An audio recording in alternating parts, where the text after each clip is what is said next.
Budget-friendly barbecue meals. Wow. Talk about fun and talk about affordable. Welcome to Tales from the Pit. I am Sonny's Barbecue Head Pitmaster Shannon Snell. Let's get to this.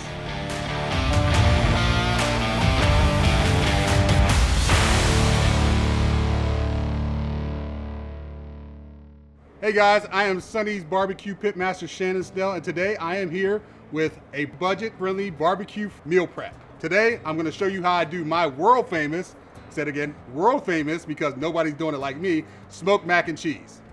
So first of all, this meal prep is budget friendly. You can put as many cheeses, you can do a lot of things to this, and you say, hey, the cost is a lot, but mac and cheese sometimes comes in a bulk. I mean, that's just what it is.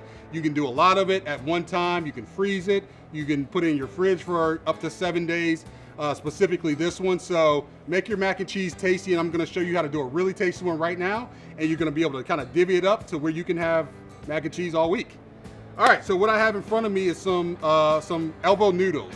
You can use any noodles you want. You can use the large elbows, the small ones. This one called for large elbow noodles because the cheese adheres to it a little bit better, and I love a really creamy, kind of sticky mac and cheese. Now, before anybody tells you, you have to season your water with your elbow noodles. Don't just put the elbow noodles in the pot and just think it's gonna be okay. Use some kosher salt in your water. Use some olive oil if you like, but definitely put some salt in it because elbow noodle pasta actually soaks back in a lot of the flavor from the pot. So if you're putting water in the pot, you need to put something with it. Those noodles are gonna soak up whatever you put in there. I put salt in mine, so there's a nice saltiness to it before I even get started. All right, I don't have to add a lot of salt to the outside. You're just missing an element of flavor if you're not salting your water. Okay, to it, what am I adding? Okay, I got some of that thick mesh black pepper that you've seen in some of our previous videos. Good stuff. It's better than, in my opinion, it's better than the ground stuff, a little bit more coarse. I love it. So that goes in. Okay, so I got garlic powder. Garlic powder is an important part of this recipe. You talk about the garlicky going with pasta. That is a traditional Italian thing, even though mac and cheese is not an Italian dish. It does have an Italian component to it. So I'm gonna go quite a bit of garlic powder in here, okay? And remember, it's garlic powder, all right? It's not raw garlic. It's not gonna overtake your taste buds. It's not gonna overtake the dish. It's good stuff, all right? Smoked paprika. Smoked paprika is one of my favorite seasonings. Seen any of our videos, most of my rubs have smoked paprika in it, so that's going right in as well. All right, next up, I have some grated Parmesan cheese. This is a different kick on what you might have seen with mac and cheese. If you've lacked a little bit of salt in your actual mac and cheese, this will make up for it. Grated Parmesan cheese is really salty. It has a lot of big salt content to it. So even if you didn't salt your water, this will make up for it on the outside. Don't add any more salt to it. You can add a couple pinches. I got a little bit of kosher salt. You can add a little bit to it, but that's it. You don't want your mac and cheese to be overly salty. This will definitely do it, but that gets added to the noodles as well. Okay, so I have some Gouda cheese. Some Gouda cheese is fantastic. It's got a nice creaminess to it. When you smoke it, it has a really specific pungent taste. Good for mac and cheese. That's going in. And last but not least, you have cheddar. And when I say cheddar, you have white cheddar. Now, we have another different kind of cheddar we're gonna use for our cheese sauce, which is totally cool. So we're gonna stick the white cheddar in. We're all done with those recipes and just mix it up. Okay, mix it up really well, okay? This is the stage where you can actually even taste your pasta to make sure that it's seasoned well, because the last steps to it is just milk and cheese. There's not a lot left to it. So make sure your pasta tastes kind of appetizing at this point. It has the flavor because we're gonna be adding cheese and smoke, and that's the last stages of it.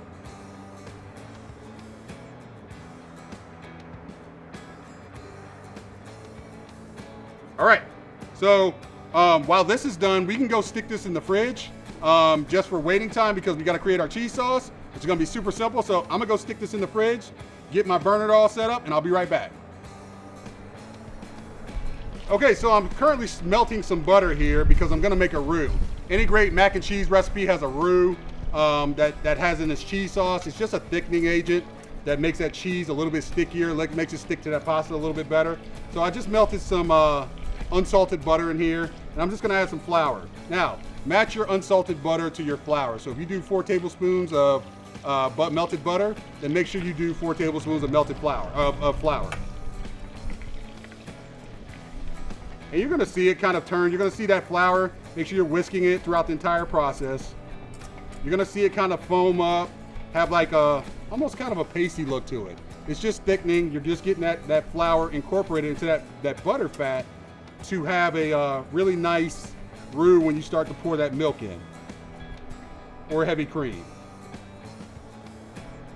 And this is the part I absolutely love because of the fact of, this is the nuttiness behind that flour and that butter that you can't really get unless if you're just doing butter, cheese, and milk. A lot of people do that for the cheese sauce, and that's great. But when you're not adding flour, you're really just missing a component of it that takes that mac and cheese to the next level. And like I said, if you don't get the mac and cheese right, you ain't coming to my family barbecue. That means the cookout, the picnic, the family reunion, especially, you ain't coming to mine. So get it right, all right? All right, so I have some heavy cream here. Heavy cream is great. You can use milk, which I have right here to thin it out a little bit, but just use something that's a little bit heavier in fat content. So you can use half and half. You can use heavy whipping cream. You can use whole milk. Try to stay away from the skim milk because skim milk generally does not give you that milk fat that you need to really create a nice, really thick sauce. And you just continue to whisk that. Now you're gonna notice that this mixture is gonna start to turn thick pretty quickly, okay? This is the time that you need to manage your temperature, all right? You should not have a blazing fire going at this point in time. Your fire should be somewhat on low, and you should be able to whisk this in pretty slowly to the point that it gets nice and thick. And you'll feel it, all right? It's almost like as you're whisking this, I mean, right now it's at a kind of a liquidy state, but you'll start to feel when it starts to get a little thicker. You'll start to kind of see it, that it starts to stick to your whisk a little bit more. So I'm just gonna continue to stir and whisk until it gets to that point. Now at this point, you can add a few things to it. If your noodles weren't exactly what you wanted, you can add a little bit of salt. You can add a little bit of hot sauce if you like that really hot, tingly flavor to it. But at this point in time, try not to add too many things to break up the components of what you're trying to create with this thickening sauce, with this roux. And look at that, it's starting to kind of stick a little bit. You see it kind of thickening up a whole lot. So I'm just gonna turn my heat down because the next thing I'm gonna add is cheddar cheese. Now this is important, is that you do not cook this on high, is because that cheddar cheese will burn to the bottom of your pot. If you cook cheddar cheese on the bottom of your pot and you cook it at a really high temperature, you worry about it burning. So look at this. Look at that thickness behind it. Now we're just gonna add some cheddar cheese in here. This is freshly grated cheddar cheese. I always suggest using cheddar cheese that's been freshly grated off the block because it just tastes better. It's a little creamier. You can see the thickness. Look at the thickness behind that. I mean, that's what dreams are made of. Add a little bit more. All right, and now you can add a little bit of milk just to thin it out a little bit. And then you're gonna continue to whisk.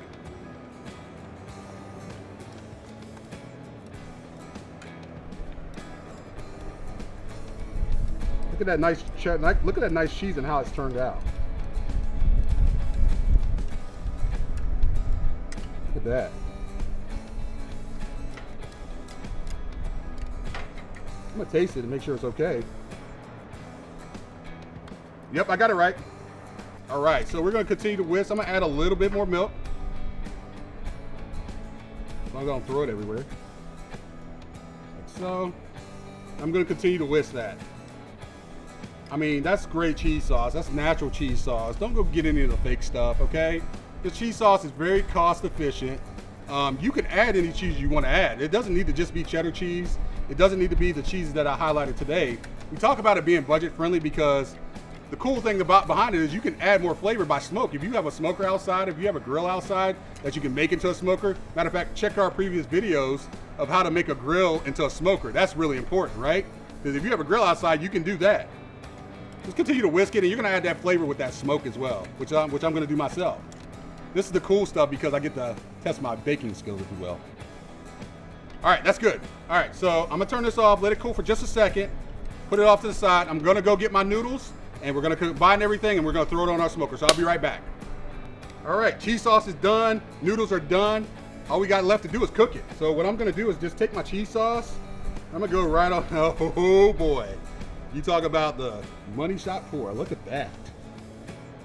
Look at all that cheese sauce. You need it all, pour it all on top of there. Don't leave any cheese sauce behind, all right?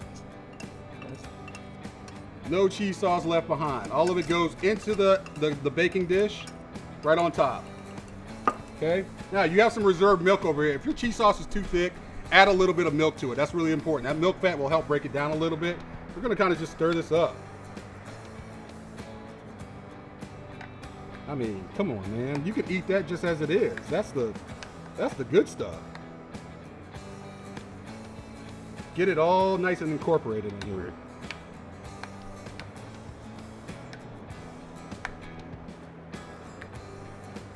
Look at that.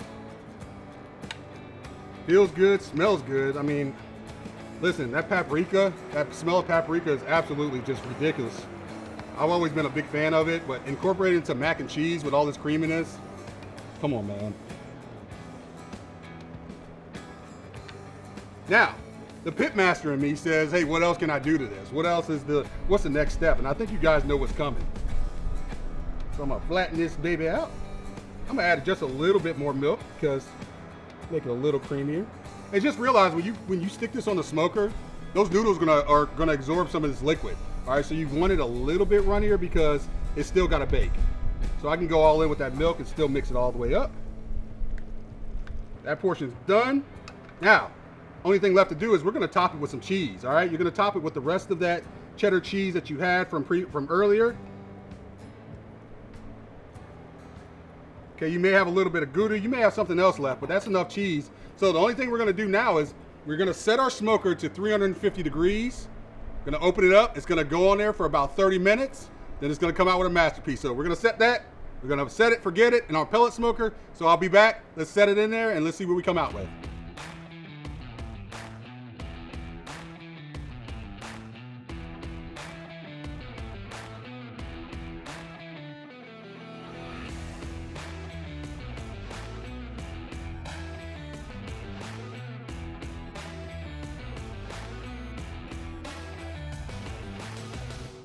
So this is the moment of truth, okay? It's been in here for about 40, 45 minutes now, cooking, bubbling our mac and cheese, our smoked mac and cheese. Hopefully this came out fantastic. So here we go. Oh yeah, baby. Wait till you see this. Look at that. So we talk about what that cheese that we had on top of that. Not to mention everything that paired well, that went inside of that mac and cheese, has now congealed and melted together to create like this masterpiece. The masterpieces of size. Listen, the only thing better than a protein is mac and cheese, and there's no debating that, okay? So if you're gonna debate me, matter of fact, debate me in the comments section. If you have a favorite side that you wanna see me do it down in the comments section, because I wanna see what you're talking about. But in the meantime, I'm gonna check and see if this mac and cheese is worth the flavor. Oh. Look at that. Look at that. Look at that. Look at that cheese house melt. Oh, gosh. Check me. Ah. But it's worth burning my mouth. Good Lord. Ugh. That's mac and cheese personified, right? That's mac and cheese personified. Try this recipe. And that's our mac and cheese right there. Hey, how about we move on to our next budget-friendly meal prep recipe right now. Sonny's Barbecue Pitmaster Shannon Snell here with another budget-friendly barbecue prep meal. Today I am here with pork tenderloin tacos. So, if you ask me what my favorite meat is, you're gonna get the answer of brisket. Matter of fact, check all the videos. You know my favorite meat is brisket. But not a lot of people know that my second favorite protein is pork tenderloin. Right? It's one of those things that it comes from the loin of a hog. So if you take a look behind the ribs next to the spine, maybe back, you'll find the loins. It's right back there. It's a rare cut meat, right? Pork tenderloin. It doesn't get a lot of love because it's a rare cut, and it doesn't get a lot of love because it's one of those kind of cuts of meat that don't have a lot of fat to it, right? It doesn't have a lot of flavor, but it doesn't mean that it can't be tender. It doesn't mean that it can't be flavorful. It can be all the above. And today I'm here to show you how to do that at a really cost-efficient price. So, with that being said, there's not a lot of fat. We got to inject some flavor into it. We got to do some stuff to it. So I'm here to do a wet rub or wet marinade for you that we only need for 10 minutes. Now, I'm going to kind of throw a disclaimer. The longer you marinate something, the better it's going to be, right? The more pungent it's going to be. Well, this is a 10-minute marinade. It only needs to marinate for 10 minutes, and it's still good to go on the grill, and you're still going to love it. You'll still taste all those flavors. So this is what we're going to do. Got a plastic bag here, okay? Make sure you grab like a 2-gallon plastic bag. You need something big enough to fit all these pork loins in here because you need to kind of have it somewhat moving around, being able to kind of submerge in the liquid. So pork tenderloins go in, like so. All right, now we have some olive oil that goes right on top. All right, we have some smoked paprika, one of my favorites. Smoked paprika, that smoke taste is great, especially if it's going on the grill. All right, we got some of that thick mesh black pepper. Kosher salt, of course. Remember, this pork tenderloin does not have a lot of saltiness to it. Pork normally does, but when it does not have a lot of fat to it, you need to add something else into it. Okay. All right, next up, we got brown sugar. We got a little bit of garlic. Now, one of the seasonings that I love to use, especially when it comes to pork, is cumin. Cumin brings out that real earthiness inside the cumin, but it brings out the taste in that pork. Some oregano, which is great. Haven't used that as of late. Little bit of cayenne. And just to finish it off, I got a little bit of lime juice. Kind of break all that down.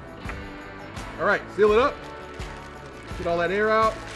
And shake, shake, shake, shake, shake, Sonora.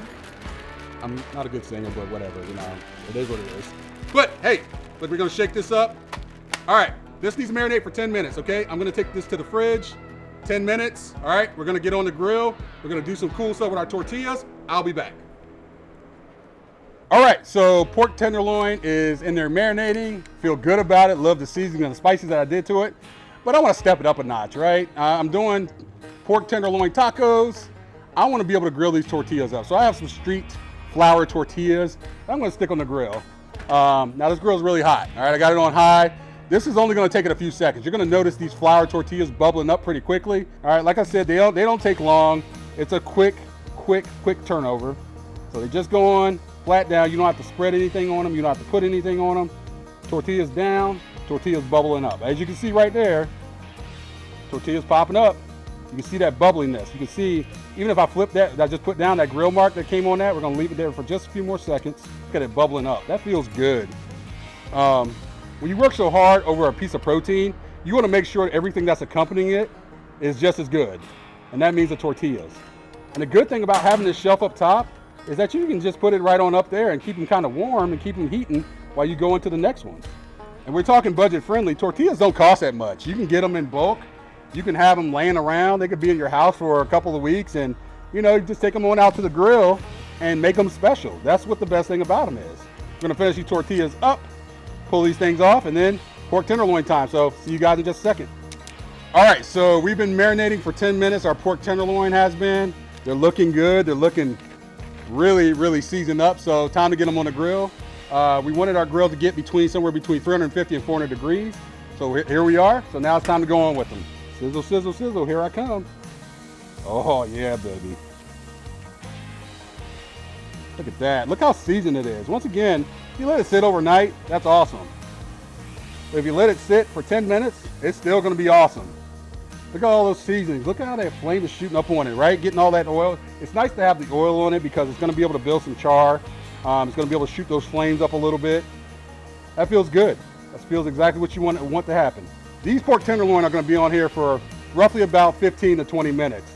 You want the internal to get to 140, 145 degrees, just because that is safe to eat pork, okay? It's got to get to 145 for it to be safe to eat. So we're going to let that happen. We're going to flip this a few times. We're going to put some char on it, and we will be back here in roughly about 15 minutes. So see you guys then. All right, porks are done. Porks are finished. God, they look good. I mean, the char on them, check these things out. Woo. And I'm so happy with that because a lot of times we talk about marinades and we talk about having them on there long enough to make sure that not only that they taste good, but they got to be able to stick to your protein. If you don't have them on there long enough, they're gonna wash off, they're gonna rub off on your grill. That's not gonna feel good, especially when you put a lot of ingredients on it. So, and make sure when you're done with things, make sure you're done with this pork tenderloin, let it rest for 5-10 minutes. Even on your grill, turn your grill off is what I did. Cut my grill off, let it rest for 5-10 minutes, just to let those juices close back in. All right, let it kind of just marinate in there, and then now I'm ready to slice into it. So now we're building our pork tacos, all right, our pork tenderloin tacos. Super easy, super simple. Right here I got some red onion, I got some lime, and I got some cilantro. I also have some hot honey. Listen, this hot honey, if you haven't tried it, it's great on everything, okay? Try it out, it's really good, but it's gonna set these pork tacos off to another level. So just slicing them, you're just gonna slice them in small medallions.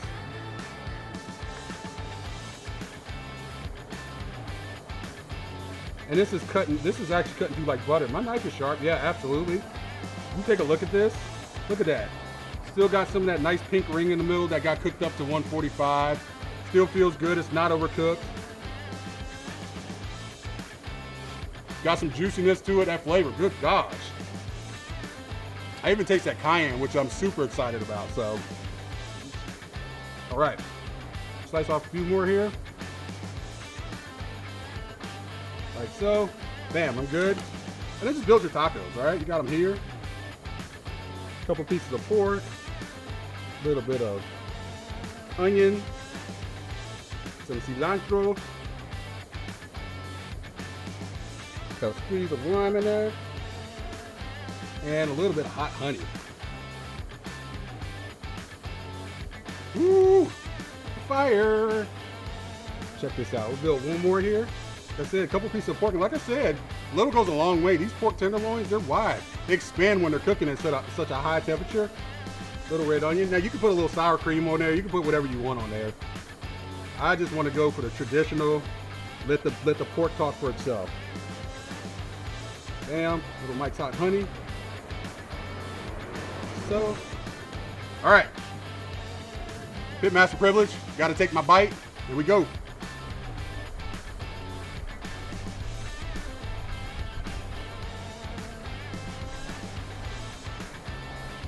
Yo, first of all, the first kick you get is that spiciness from that pork tenderloin. You taste some of that cayenne, right? That second hit is that hot honey. And then you get that cilantro sitting on the back of your tongue. Then you get the flavor of the pork. We talk about an explosion of flavor. That's it. I got it right. Wow. Well, that is our pork tenderloin tacos. I can't wait for you guys to see our next recipe coming up right now. Sonny's Barbecue head pit master Shannon Snell here with another budget-friendly meal. Thank you for joining us here on Tales from the Pit, and today we are talking about smoked and fried chicken wings.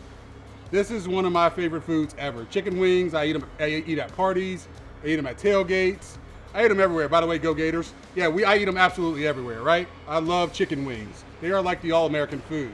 And today I'm going to show you the best way to prepare them and how good we can actually make them. With every barbecue rub that we have, right, or every meat that we create, we need a barbecue rub. So, barbecue rubs, base barbecue rubs start with a base of brown sugar. Now, check out the link description below, how to prepare chicken. We've done this rub before. It is a base rub. It's one of my favorites. Check out the how to make a chicken link below. You'll love that one. All right, I got some onion powder. I have some garlic powder, a little bit of black pepper, some smoked paprika, and of course, all chicken needs a little bit of salt, kosher salt that is. All right, we're just gonna go ahead and mix this up, and we wanna season these chicken wings. Remember, chicken wings, poultry in general, it just doesn't have a lot of flavor, okay? It's off the flavor train. It needs to have a little bit of flavor. The more flavorful you can make a rub, the better it's gonna be. So what we're gonna do is just season up these chicken wings pretty heavily.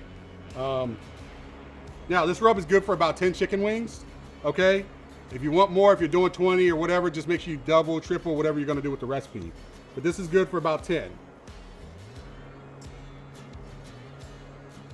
Okay, make sure you cover them. It's also good if you have a shaker, but chicken wings, just make sure you get them covered up. That's really what it comes down to. Flip them. If you season one side, make sure you season the other. That's really important. Don't just season one side and think it's gonna be great. When you bite into a chicken wing, tongue hits one side, the roof of your mouth hits the other. One side may not get enough if you're not seasoning the entire thing. Bam, just like that.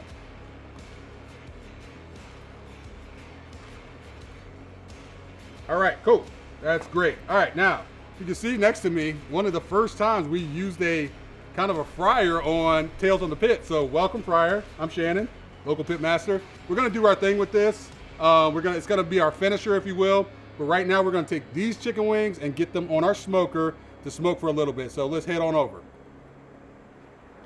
All right, so I got the chicken wings onto my smoker at 300 degrees. I want these chicken wings, now they're gonna finish pretty quickly.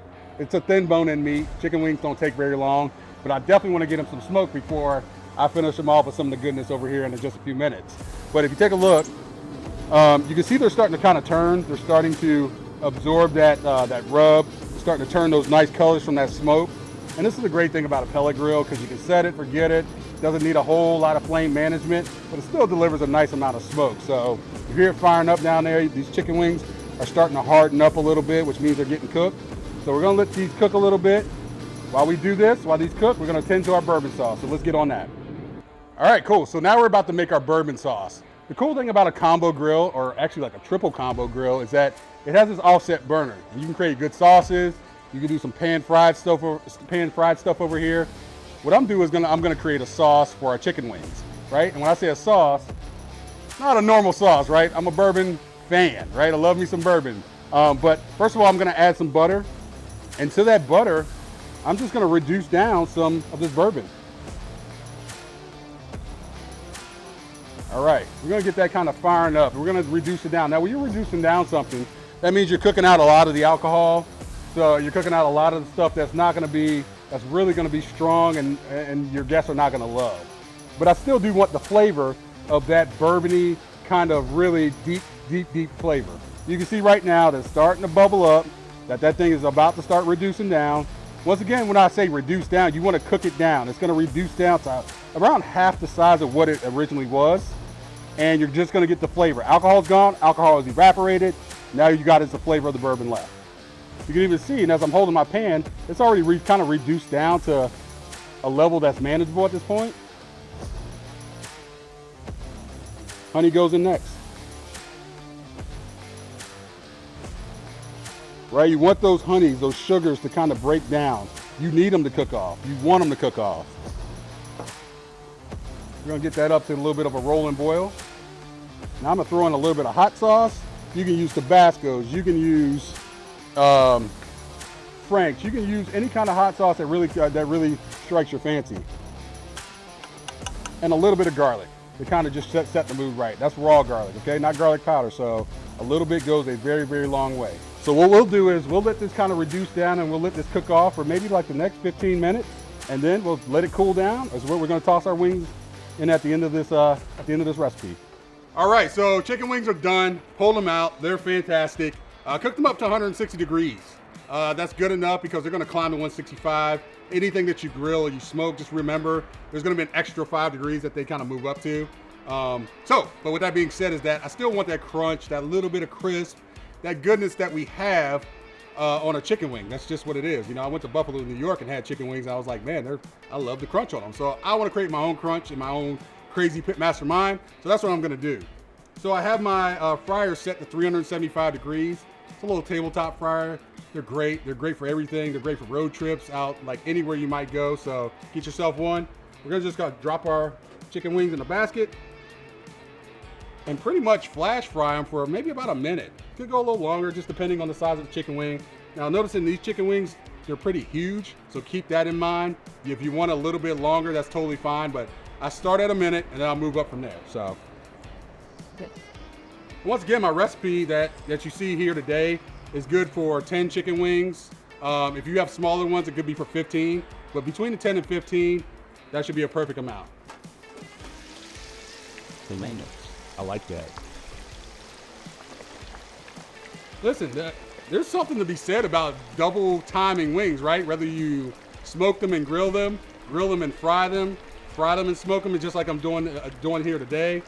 it's another level of flavor, what we talk about. It just feels good, right? We talk about a one bite. So think about when you're actually preparing something for your family or your friends, or a party you may be going to. You want that one bite to last in their head for a long period of time. It's like you only got one shot. I was competing in competition for a long time, and I realized with the judges, it wasn't about the whole box. You had to put your best meat inside the box and present it the best possible way. And when they took a bite of it, you only got one shot and one impression. This is what it takes when we're doing stuff on our Tales from the Pit series. You got one impression. We want our food to be good. We want it to kind of be a lasting flavor. This is kind of what we're doing here right now. Oh yeah, baby. Look at this. I mean, they're crisping up really nice. That skin's starting to bubble up a little bit. So this is exactly what I was looking for. And you can tell how long it was smoked because that rub is staying on the chicken wing. It's not falling off in the fryer. So you need to smoke it the right amount of time to make sure that rub sticks to the chicken wing before you actually stick it down in the fryer oil. We're almost about a minute in. All right, I think those look good. Dude, I mean, the meat on the bone is coming back. It's starting to turn like a golden, crispy brown color. We gotta finish these off, all right? I created that sauce. Remember that sauce I was doing over there on my burner over here? It's done. I'm gonna pour these chicken wings into the bowl here. And now we're gonna add this to our chicken wings. Oh yeah. And even look at the glaze. If you look at the glaze here, it's like glazed up, right? And when this sauce cools up a little bit after it's been reduced down, it's gonna stick to this chicken wing like I stick to brisket, right? It's gonna stick there and it's gonna stay there. And that's exactly what we kind of want. You toss them in the sauce, toss in the sauce. Toss in the sauce, I like that. Toss them in the sauce, and look how they come out. I mean, look at these chicken wings. I promise you, I promise you that you will not have a better chicken wing, or you will not create a better chicken wing that goes through 2 stages of cooking, that has rub, that has sauce, that has flavor. You'll be the envy of your own household. People will be wanting to be like you. I mean, I have people walk up to me on the street all the time and be like, Shannon, can we be like you? I'm just kidding. Nobody wants to be like me, okay? Hopefully you take this recipe and say, hey, Pitmaster Snell, you got this covered. So just gonna finish that off. Just a little bit of a drizzle over top. Oh yeah, baby. Boom. There's nothing better than that. That's perfect. So per usual, after we created this barbecue masterpiece, I've gotta test it, right? So I'm gonna grab this baby right here. Look at it, the meat's coming off the bone. It's almost perfect. Oh. I'm speechless. I mean, hold up. Look at that. Look at the actual bite mark. That's what you like in a chicken wing. You can see the bite mark and you can see your teeth. You know it was cooked really well. Like the skin pulls away really nicely. Oh man, it's juicy. You can see the juice kind of leaking off. This is a perfect chicken wing. Man, I hope you guys enjoyed watching this as much as I enjoyed preparing it. That's it, guys. Thank you for joining us for our barbecue budget-friendly meals here on Tales from the Pit. We really enjoyed you guys watching us, and please make sure you comment down below what you thought about these. If there's something in the future that you may want to see, you may want to see me make, that'd be really cool. Like, comment, and subscribe. That's most important, and obviously hit that bell to make sure that anytime something happens, especially for Tales of the Pit, that you can see this smiling moneymaker. So I'm gonna grab some mac and cheese, and I'm gonna go eat. I'm super hungry, so you guys have a good one.